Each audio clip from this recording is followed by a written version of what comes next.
Dry needling is a treatment intervention that's provided by a licensed and trained physical therapist using a thin, solid needle to treat pain and improve movement and function. Trigger points within the muscle cause this big chemical reaction. It has decreased oxygen flow and sends these chemicals to your brain and spinal cord that says, pain, pain, pain, don't act normal. So we use dry needling to increase blood flow and oxygen to the area, normalize that chemical response, improve pain, and improve function. Dry needling uses a similar needle to acupuncture. It's a thin, solid, filiform needle, but the treatment process is completely different. So with dry needling, we are targeting specific points within the muscle that are the problem areas to release those and allow the muscle to function like it should.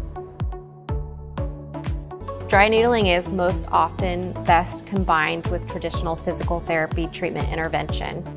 We see that dry needling can be that reset for the muscle that it needs to give it a little extra boost and possibly help get that little boost in pain relief that you need. But then the physical therapy treatment is important so that we fix the underlying problem that created the issues that dry needling was able to help with. Before we even pull out needles, we'll make sure that we find exactly the spots that we need to target and that you're comfortable and ready to start the procedure. Then the needle is taken out and we treat that spot. Make sure you're good to go before you leave.